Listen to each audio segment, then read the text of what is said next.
warahmatullahi wabarakatuh. Bagaimana kabar hari ini? Semoga dalam keadaan baik. Sebelum kita mulai acara presentasi ini, alangkah baiknya kita panjatkan puji dan syukur kehadirat Allah Subhanahu wa taala karena berkat rahmat dan karunia-Nya kita dapat berkumpul di tempat yang mulia ini. Yang saya hormati Bapak Abdul Yusuf SEMM selaku dosen mata kuliah Marketing Research serta rekan-rekan yang saya cintai. Saya Riza Azmi Aziza selaku moderator akan memperkenalkan anggota dari kelompok ini. Saya sendiri Riza Azmi Aziza. Yang kedua, Hilde Utaminiko selaku pemateri. Yang ketiga, Cidi Andini Sanfa selaku pemateri. Yang keempat, Ana Aulia selaku pemateri. Yang kelima, Dania Purnamasari selaku pemateri. Yang keenam, Putri Rizky selaku pemateri. Yang ketujuh, Riza Maulidia Nurhaifi selaku pemateri. Dan yang terakhir, Wulan Nelasari selaku notulen.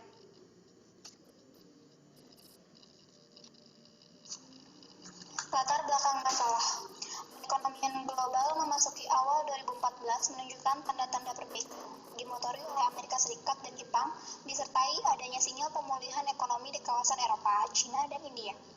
Dalam republika.co.id, Minggu 19 Januari 2014, perbaikan ini diperkirakan dapat berlanjut sampai akhir tahun 2014 sehingga mencapai kisaran perkiraan 3,2 sampai 3,4%, lebih baik dari capaian tahun 2013 yang diprediksi hanya 2,9%. Perbaikan ekonomi global tersebut diharapkan dapat menopang ekonomi Indonesia ke depan, baik dari jalur perdagangan maupun jalur keuangan. Indonesia adalah salah satu negara kepulauan terbesar di dunia dengan jumlah pulau mencapai 13.800, terbentang dari Sabang sampai Merauke, terbagi menjadi 33 provinsi dan memiliki jumlah penduduk terbesar ketiga di dunia. Indonesia termasuk negara berkembang yang memiliki berbagai kekayaan yang melimpah, baik kekayaan alam, budaya, bahasa, agama, suku, dan sebagainya. Sebagai salah satu negara berkembang di Asia, kemajuan Indonesia terlihat dari pertumbuhan ekonominya. Pertumbuhan ekonomi di Indonesia saat ini sudah sangat maju dibandingkan tahun-tahun sebelumnya. Dalam finishnews.com Rabu 6 Agustus 2014, pertumbuhan ekonomi ini dapat dilihat dari pendapatan domestik bruto atau PDB Indonesia saat ini yang menempati urutan ke-18 dari 20 negara yang mempunyai PDB terbesar di dunia. Hanya ada 5 negara Asia yang masuk ke dalam daftar yang dikeluarkan oleh Bank Dunia. Kelima negara tersebut adalah Jepang di urutan kedua, Cina di urutan ketiga, India di urutan ke-11, Korea Selatan di urutan ke-15, dan Indonesia di urutan ke-18. Pemicu meningkatnya perekonomian di Indonesia salah satunya dari sektor industri. Ini dilihat dari banyaknya industri yang berada di Indonesia. Industri adalah kunci bagi peningkat kualitas hidup bangsa, sekaligus kunci bagi ketahanan perekonomian nasional. Namun, dengan banyaknya industri di Indonesia, ini akan menimbulkan persaingan yang cukup ketat di kalangan industri. Persaingan yang cukup ketat dialami berbagai macam industri, baik industri tekstil, industri makanan, dan minuman, serta lain-lain. Perkembangan teknologi dan industri membawa dampak bagi kehidupan manusia, terutama dunia usaha pada saat ini. Di samping itu, banyaknya usaha yang bermunculan, baik perusahaan kecil maupun besar, berdampak pada persaingan yang ketat antara perusahaan, baik yang sejenis maupun yang tidak sejenis. Seiring berjalannya waktu, penduduk Indonesia mengalami banyak perubahan. Salah satunya perubahan gaya hidup. Gaya hidup masyarakat Indonesia dikenal konsumtif. Dalam Kompas.com Selasa 3 Desember 2013, sebuah survei pasar terbaru memperlihatkan bahwa tingkat pembelian smartphone di Indonesia pada tahun 2013 merupakan salah satu yang tertinggi di wilayah Asia Tenggara. Berdasarkan data yang dilansir oleh Grafik Asia dalam The Next Web Selasa 3 Desember 2013, konsumen di Indonesia telah membeli 14,8 juta ponsel pintar pada kuartal pertama tahun 2013. Nilai dari jutaan ponsel yang telah terjual tersebut diperkirakan mencapai 3,33 miliar dolar AS.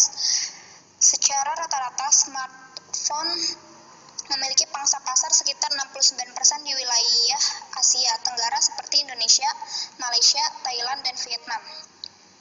Selain itu, perubahan gaya hidup acap kali mempengaruhi pola konsumsi masyarakat yang saat ini banyak mengkonsumsi makanan dan minuman instan. Salah satu dari perubahan itu adalah digemarinya mie instan sebagai makanan substitusi nasi. Mie instan adalah makanan tambahan yang cukup digemari oleh sebagian besar masyarakat Indonesia. Cara pembuatan yang praktis dan tersedia dengan berbagai pilihan rasa adalah mengapa mie instan tetap digemari masyarakat hingga saat ini. Demikian juga bagi kalangan mahasiswa yang sebagian besar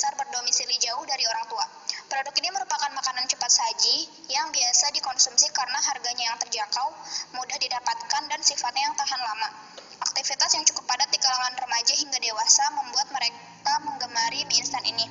Bahkan kian hari produk ini menjadi makanan pilihan konsumen, karena selain praktis dan harganya terjangkau, mie instan juga cukup mengenyangkan perut. Beberapa merek yang terkenal di masyarakat diantaranya Indomie, Sedapmie, Sarimi, Supermie, Miglas, dan lain-lain. Saat ini, ada beberapa perusahaan yang memproduksi mie instan di Indonesia. Masing-masing punya cara sendiri untuk mendekatkan produknya pada masyarakat. Mulai dari mengklaim unggul dalam rasa, memberikan hadiah, sampai bermain harga.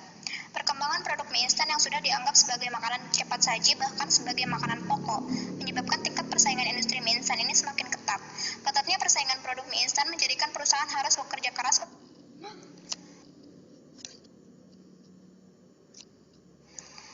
Saat ini, ada beberapa perusahaan yang memproduksi mie instan di Indonesia. Masing-masing punya cara sendiri untuk mendekatkan produknya pada masyarakat. Mulai dari mengklaim unggul dalam rasa, memberikan hadiah, sampai bermain harga. Perkembangan produk mie instan yang sudah dianggap sebagai makanan cepat saji, bahkan sebagai makanan pokok, menyebabkan tingkat persaingan industri mie instan ini semakin ketat. Ketatnya persaingan produk mie instan menjadikan perusahaan harus bekerja keras untuk dapat memenangkan persaingan dengan berbagai ragam bentuk, kemasan, rasa, harga, dan kualitas yang berbeda-beda dari produk mie instan yang ada akan memberikan pilihan kepada masyarakat sebagai konsumen dalam menentukan keputusan pembelian. Namun, harus diakui bahwa Indomie masih menguasai pasar mie instan dengan market share 77,9%. Selama belasan tahun, Indomie menguasai pangsa pasar mie instan di Indonesia. Hal ini adalah bukti keseriusan Indofood dalam bisnis ini. Ketika mie instan pertama kali diperkenalkan kepada masyarakat Indonesia di tahun 1969, banyak yang meragukan bahwa mie instan dapat dijadikan sebagai salah satu bahan pangan pokok. Akan tetapi, karena mie instan sendiri harganya relatif terjangkau, mudah disajikan, dan awet, Indomie berkembang pesat seiring dengan diterimanya mie instan di Indonesia. Produk Indomie yang pertama kali diperkenalkan adalah Indomie kuah rasa kaldu ayam yang saat itu sesuai dengan selera lidah masyarakat Indonesia. Kemudian pada tahun 1982, penjualan produk Indomie mengalami peningkatan yang sangat signifikan dengan diluncurkannya varian Indomie kuah rasa kari ayam. Puncaknya pada tahun 1983, produk Indomie kembali semakin digemari oleh masyarakat Indonesia dengan diluncurkannya varian Indomie goreng. Keadaan tersebut memperlihatkan adanya persaingan yang cukup ketat dalam pemasaran mie instan oleh masing-masing produsen.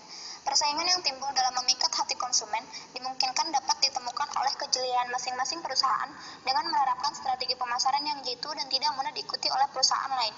Salah satu strategi yang digunakan perusahaan untuk memperkenalkan mereknya dan mengukur keberadaan merek di pasar yaitu dapat diketahui dengan ekuitas merek atau brand equity. Menurut Kotler dan Keller di bukunya pada tahun 2009 di halaman 334 mengemukakan bahwa ekuitas merek adalah nilai tambah yang diberikan pada produk dan jasa. Nilai ini bisa dicerminkan dalam cara konsumen berpikir, merasa, dan bertindak terhadap merek, harga, pangsa pasar, dan profitabilitas yang dimiliki perusahaan. Ekuitas merek merupakan aset tak berwujud yang penting, memiliki nilai psikologis dan keuangan bagi perusahaan. Begitu besarnya pengaruh ekuitas merek terhadap sebuah produk menuntut perusahaan untuk lebih jeli memilih merek dari produk mie instan yang dihasilkan. Merek juga sangat mempengaruhi perilaku konsumen dalam memutuskan pembelian. Dalam penelitian ini, kami akan menganalisis bagaimana Indomie mampu menjadi mie instan yang digemari masyarakat, terutama di kalangan remaja dan dewasa. Dari uraian di atas, maka judul dari makalah ini yaitu Analisis Ekuitas Merek Mie Instan Indomie, Survei pada Pelanggan. Berdasarkan latar belakang di atas, maka dapat diambil rumusan masalah, yaitu bagaimana brand equity mie instan Indomie. Materi selanjutnya akan disampaikan oleh pemateri Putri Rizkiana. Kepadanya kami persilakan. Terima kasih kepada moderator yang telah memberikan kesempatan dan waktunya. Saya di sini akan menjelaskan tentang landasan teori. Manajemen merupakan suatu keadaan yang terdiri dari proses yang ditunjukkan oleh garis kepemimpinan atau line, mengarah pada proses perencanaan, pengorganisasian, kepemimpinan, dan pengendalian di mana keempat proses tersebut saling mempunyai fungsi masing-masing untuk mencapai tujuan organisasi. Ada 4 fungsi manajemen menurut George R. Terry dalam Putra tahun 2008. Yang pertama, perencanaan, planning. Yang kedua, pengorganisasian, organizing. Yang ketiga, pergerakan, actuating. Yang keempat, pengawasan, controlling. Manajemen pemasaran. Manajemen pemasaran adalah suatu proses perencanaan, pengorganisasian, tindakan perilaku pengawasan tentang suatu kegiatan usaha individu atau perusahaan yang menciptakan, mempromosikan, dan menghantarkan produk atau jasa kepada konsumen yang menghasilkan transaksi pasar. Bauran pemasaran. Bauran pemasaran atau marketing mix merupakan kumpulan dari variabel-variabel pemasaran yang dapat dikendalikan yang digunakan oleh suatu badan usaha untuk mencapai tujuan pemasaran dalam pasar sasaran. Ada 4 bauran pemasaran. Yang pertama, produk. Yang kedua, price, distribusi atau place. Yang keempat, promosi atau promotion. Ekuitas merek. Menurut Kotler-Keller 2009 halaman 334, ekuitas merek merupakan nilai tambah yang diberikan pada produk dan jasa. Nilai ini bisa dicerminkan dalam cara konsumen berpikir, merasa, dan bertindak terhadap merek, harga pangsa pasar, dan profitabilitas yang dimiliki perusahaan. Ekuitas merek merupakan aset tak berwujud yang penting, memiliki nilai psikologis dan keuangan bagi perusahaan. Ekuitas merek memiliki 4 dimensi, yaitu kesadaran merek, brand awareness, kesan kualitas, perception, asosiasi merek, brand association, dan loyalitas, brand loyalty. Yang pertama, kesadaran merek, brand awareness. Kesadaran merek menurut David A. Acker adalah kesanggupan seseorang calon pembeli untuk mengenal atau mengingat kembali bahwa suatu merek merupakan bagian dari kategori produk tertentu. Yang kedua, kesan kualitas, perceived quality. Pengertian kesan kualitas menurut David A. Acker dalam Freddy Ramputi 2004 halaman 41 adalah persepsi pelanggan terhadap keseluruhan kualitas atau keunggulan suatu produk atau jasa layanan berkaitan dengan maksud yang diharapkan. Asosiasi merek atau brand association. Asosiasi merek menurut David A. Acker dalam Freddy Ramputi 2004 halaman 160 adalah segala hal yang berkaitan dengan ingatan mengenai merek. Yang keempat, loyalitas merek, brand loyalty. Loyalitas merek adalah ukuran dari kesetiaan konsumen terhadap suatu merek. Terima kasih kepada pemateri Putri Rizkiana yang telah menyampaikan materinya. Untuk selanjutnya, pemateri Dania Purnamasari. Kepadanya kami persilahkan. Terima kasih kepada moderator yang telah memberikan waktu dan kesempatan. Saya di sini akan membahas tentang metodologi penelitian. Metodologi penelitian terbagi ke dalam 4 bahasan. Yang pertama yaitu metode penelitian. Di dalam metode penelitian terdapat desain penelitian. Dalam penyusunan laporan ini memerlukan data dan informasi data yang lengkap dan tepat, agar data dan informasi yang diperoleh sesuai dengan permasalahan yang ada. Dengan ini menggunakan beberapa langkah desain penelitian sebagai berikut.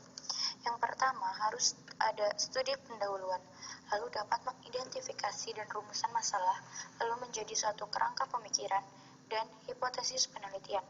Dari ketiga tersebut, didapatkan konseptualisasi variabel penelitian, desain penelitian, dan populasi dan sampling. Di dalam konseptualisasi variabel penelitian, terdapat operasionalisasi variabel penelitian.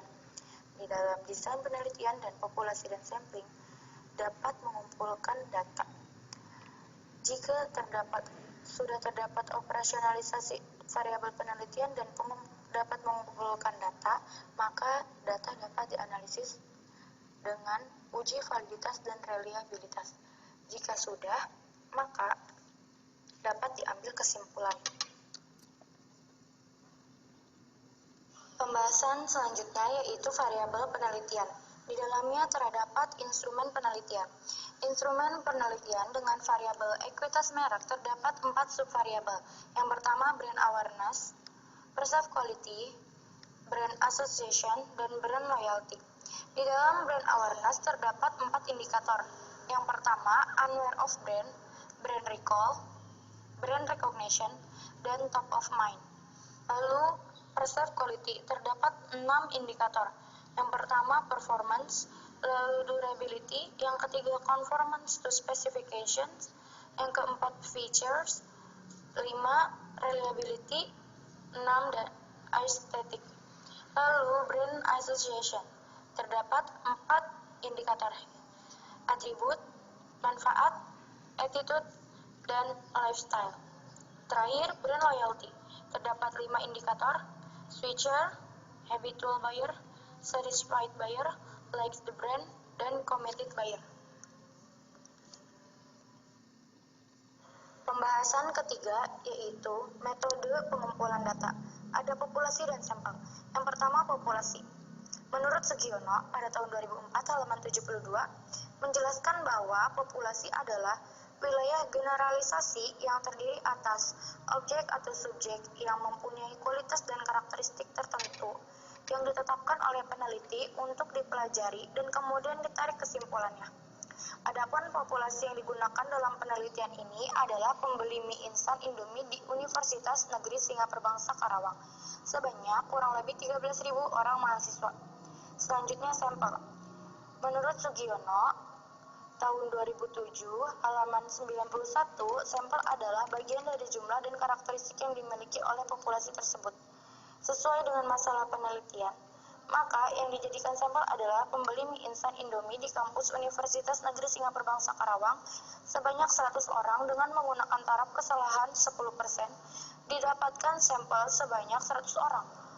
Sampel diambil dengan menggunakan rumus Rovin dengan formulasi sebagai berikut.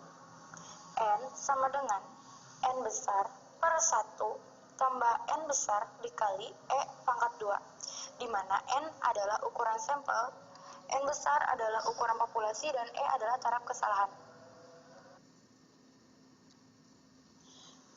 Pembahasan keempat yaitu teknik analisis data. Yang pertama adalah uji validitas dan reliabilitas. Pengujian validitas instrumen. Setelah pengujian konstruksi dari ahli dan berdasarkan pengalaman empiris di lapangan selesai, maka diteruskan dengan uji coba instrumen. Instrumen tersebut dicobakan pada sampel dari mana populasi diambil. Setelah data ditabulasikan, maka pengujian validitas konstruksi dilakukan dengan analisis faktor, yaitu dengan mengkorelasikan antara skor item instrumen dalam satu faktor dan mengkorelasikan skor faktor dengan skor total. Bila korelasi tiap faktor tersebut positif dan besarnya 0,3 ke atas, maka faktor tersebut merupakan kontrak yang kuat. Jadi, berdasarkan analisis faktor itu dapat disimpulkan bahwa instrumen tersebut memiliki validitas konstruksi yang baik. Pernyataan tersebut menurut Sugiono tahun 2007 halaman 141. Pengujian reliabilitas instrumen dilakukan untuk mengetahui konsistensi suatu data yang diteliti. Kriteria pengujian yang digunakan adalah dikatakan reliable jika R lebih besar dari 0,6 dan tidak reliable jika R kurang dari 0,6. Lalu yang kedua, ada analisa deskriptif.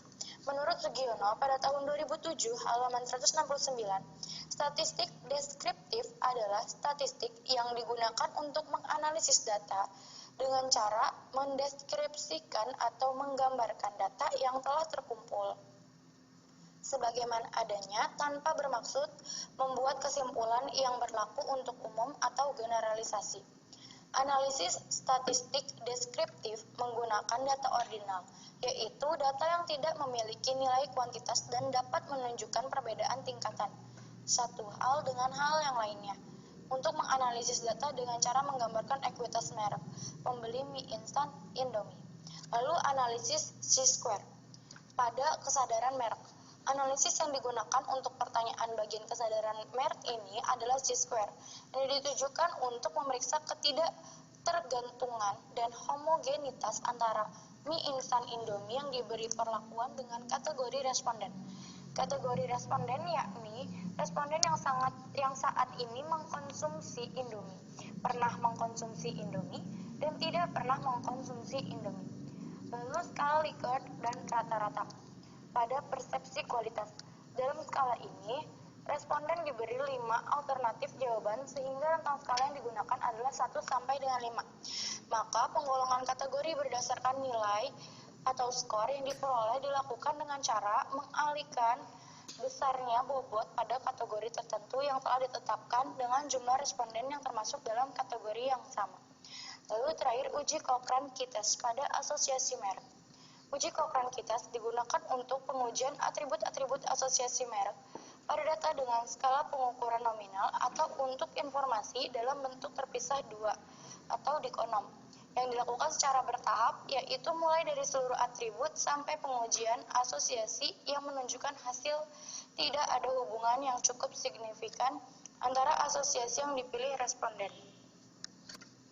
Terima kasih kepada pemateri Dania Purnamasari yang telah menyampaikan materinya. Untuk materi selanjutnya akan disampaikan oleh pemateri Ilda Utaminiko. Kepadanya kami persilahkan. Terima kasih kepada moderator yang telah memberikan waktu dan kesempatan kepada saya. Saya akan membahas tentang profil perusahaan dan kesadaran merek.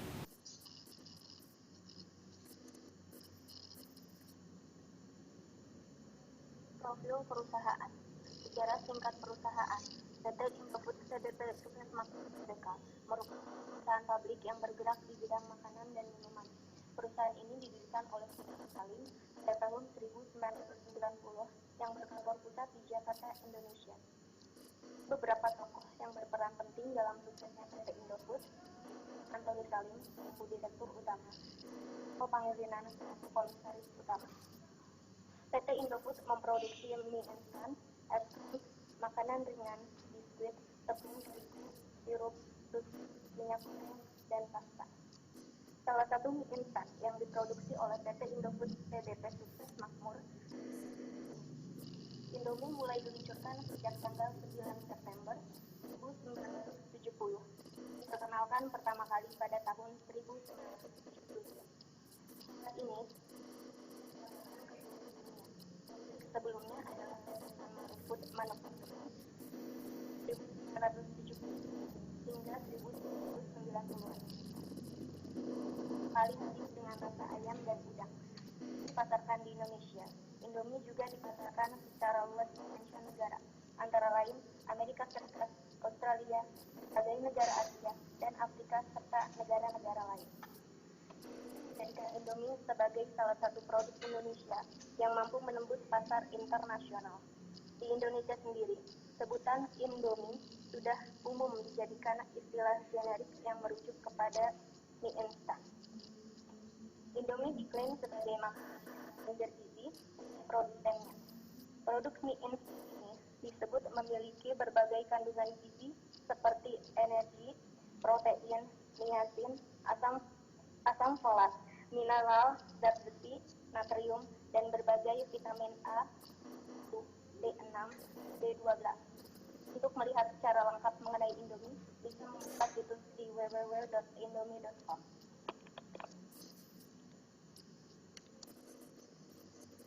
Kesadaran merek. Puncak citra.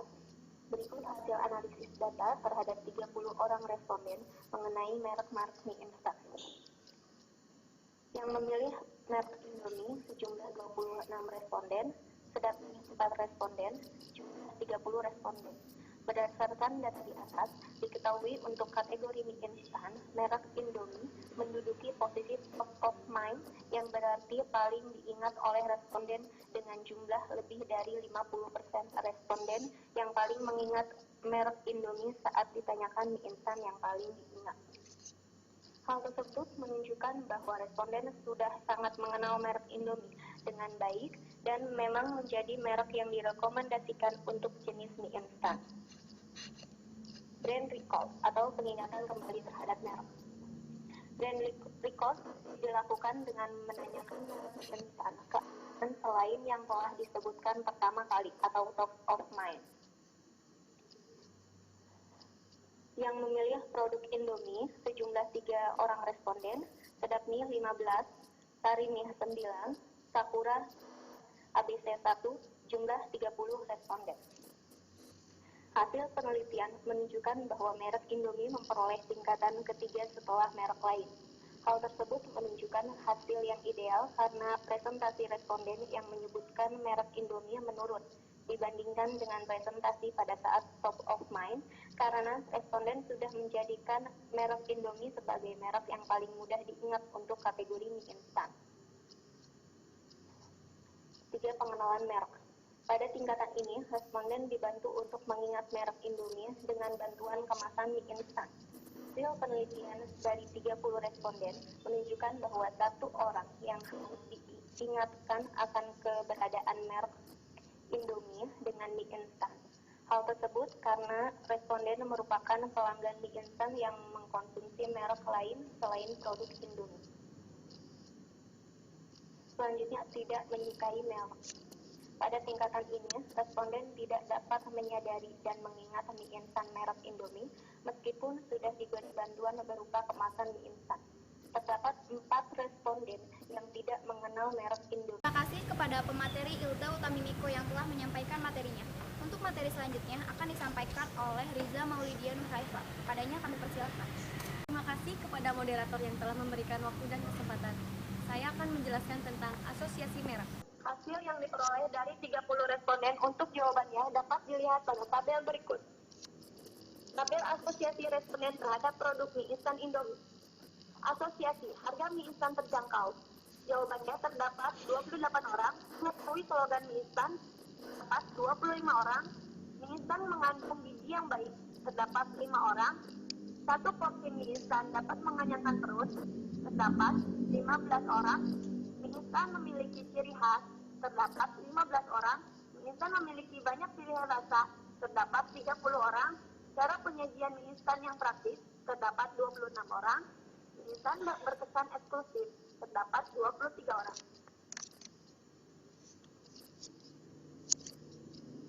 Hasil asosiasi responden pada pengujian ke-1, nilai Q 65,339 S kuadrat, tabel 14,1, variabel dikeluarkan, tidak ada, keterangan H0 ditolak. Pada pengujian kedua, nilai Q 31,117 S kuadrat, tabel 12,6, variabel dikeluarkan, variabel 3, keterangan H0 ditolak. Pengujian ketiga, nilai Q 18,846 S X kuadrat, tabel 11,1, variabel dikeluarkan, variabel 4, keterangan H0 ditolak. Pengujian keempat, nilai Q 3,042 X kuadrat, tabel 9,49, variabel dikeluarkan, variabel 5, keterangan H0 diterima. Variabel yang tersisa, variabel 1, 2, 6, 7, dan 8. Terima kasih kepada pemateri Riza Maulidia Nurhaifa yang telah menyampaikan materinya. Untuk materi selanjutnya akan disampaikan oleh pemateri Cidi Andini Sanfa. Kepadanya kami persilakan. Terima kasih kepada moderator yang telah memberikan waktu dan kesempatan. Selanjutnya saya akan membahas tentang pesan kualitas. Ini adalah tabel hasil observasi performance dan importance. Di dalam observasi performance dan importance, terdapat 6 atribut. Yang pertama yaitu ketertarikan kemasan. Ketertarikan kemasan mempunyai rata-rata performance sebesar 3,6. Rata-rata performance didapat dari F kali X dibagi F, di mana F kali X tersebut adalah frekuensi dikali nilai interval. F tersebut yaitu frekuensi dari banyaknya responden yang menjawab dari sangat tidak setuju sampai sangat setuju. Lalu, rata-rata dari importance ketertarikan kemasan yaitu sebesar 4,1. Cara mendapatkan rata-ratanya sama dengan mencari rata-rata performance, yaitu F kali X dibagi F. Untuk atribut yang kedua, yaitu daya tahan mie instan, yang mempunyai rata-rata performance 4,3 dan rata-rata importance 4,17. Untuk atribut yang ketiga, yaitu rasa mie instan, yang mempunyai rata-rata performance 4,27 dan rata-rata importance 4,53. Untuk atribut yang keempat, yaitu kandungan gizi, yang mempunyai rata performance 3,17 dan rata-rata importance 4,13. Untuk atribut yang kelima, yaitu kualitas bahan, yang mempunyai rata-rata performance 3,13 dan rata-rata importance 4,37.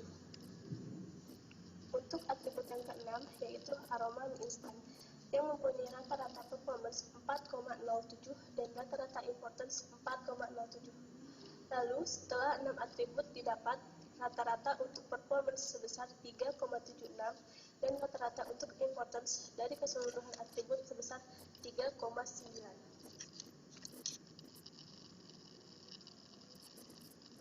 Selanjutnya, grafik hasil observasi performance dan importance. Ini adalah grafik XY scatter. Yang berwarna merah muda yaitu rata-rata dari keseluruhan importance, yang berwarna merah yaitu rata-rata dari keseluruhan performance. Selanjutnya, ada diagram kartesius berdasarkan kuadran. Dari hasil rata-rata indikator performance dan importance dapat diaplikasikan ke dalam diagram kartesius berdasarkan kuadran. Indikator nomor 1 berada dalam kuadran nomor 4, yaitu overact, yang berarti dapat dikurangi. Lalu, indikator nomor 2 dan nomor 3 berdasarkan rata-rata importance dan performance berada pada kuadran 2, yaitu maintain, yang berarti dipertahankan. Lalu, indikator nomor 4 dan 5 berdasarkan rata-rata importance dan performance berada pada kuadran 4, yaitu overact, yang berarti dapat dikurangi. Lalu, indikator nomor 6 berdasarkan rata-rata importance dan performance berada pada kuadran 1, yaitu maintain, yang berarti dipertahankan. Terima kasih kepada pemateri Cidi Andini Sanfa yang telah menyampaikan materinya. Untuk materi selanjutnya akan disampaikan oleh pemateri Ana Aulia. Padanya kami persilahkan. Terima kasih kepada moderator yang sudah memberikan waktu dan kesempatan. Saya akan menjelaskan tentang materi terakhir di pembahasan ini, yaitu brand loyalty. Berdasarkan tabel, dapat diketahui analisis switcher mempunyai nilai rata-rata 3,73 yang berarti bahwa responden jarang melakukan perpindahan barang untuk mengkonsumsi mie instan. Sementara itu, habitual buyer mempunyai nilai rata-rata 3,54 yang berarti bahwa tingkat pembelian kembali mie instan merek Indomie sering dilakukan oleh responden. Pada analisis satisfied buyer mempunyai nilai rata-rata 4,00 yang berarti pembeli sangat puas pada produk mie instan Indomie. Dan analisis likes the brand mempunyai nilai rata-rata 3,88 yang berarti bahwa responden memiliki kecenderungan memilih merek Indomie untuk produk mie instan. Dan yang terakhir, analisis committed buyer mempunyai nilai rata-rata 3,54 yang berarti bahwa responden berkomitmen untuk tetap mengkonsumsi mie instan merek Indomie ataupun merekomendasikannya kepada orang lain. Setelah diketahui persentase responden yang berada di tiap tingkat loyalitas, maka dapat dirangkum dan diperbandingkan dengan piramida loyalitas merek yang berbentuk piramida terbalik, yang mencerminkan kondisi ideal dengan porsi terbesar dari konsumennya berada pada tingkat likes the brand, kemudian porsi terbesar kedua ditempati oleh konsumen yang berada pada tingkat satisfied buyer, dan seterusnya hingga porsi terkecil ditempati oleh switcher. Terima kasih kepada seluruh pemateri yang sudah menyampaikan materinya. Untuk selanjutnya, saya akan membacakan kesimpulan. Kesimpulannya, pada tingkat brand awareness, yang pertama, Indomie tersebar pada tingkat top of mind, yang kedua pada tingkat unaware of brand atau tidak menyukai merek, yang ketiga dari total 30 responden, terdapat 26 responden yang telah menggunakan Indomie. Kemudian, pada tingkat brand association Indomie dari 26 orang pemakai didapat asosiasi yang dapat dipakai untuk memperkuat brand identity. Yang ketiga, perceived quality. Elemen durability atau daya tahan, reliability atau keandalan, features atau keistimewaan tambahan berada pada kuadran 2 di mana pelanggan menganggap tingkat kepentingan dan kinerja produk yang dirasakan sudah tinggi. Yang kedua, elemen performance atau kinerja. Conformance to specification atau kesesuaian dengan spesifikasi, dan aesthetic atau estetika berada pada kuadran 3 di mana kesesuaian dengan spesifikasi dan estetika dari produk yang dirasakan tinggi di mata responden. Dan yang terakhir, brand loyalty. Indomie mempunyai konsumen yang paling banyak pada tingkat habitual buyer atau pembeli yang bersifat kebiasaan Kemudian pada tingkat satisfied buyer atau pembeli yang merasa puas dengan biaya peralihan, like the brand, menyukai merek, dan yang terakhir committed buyer atau pembeli yang Baiklah, sebelum mengakhiri presentasi pada hari ini, alangkah baiknya kita ucapkan hamdalah bersama-sama. Alhamdulillahirrahmanirrahim. Demikian presentasi dari kelompok kami. Kurang lebihnya mohon maaf. Wabillahi taufiq wal hidayah. Wassalamualaikum warahmatullahi wabarakatuh. Thank you. Goodbye.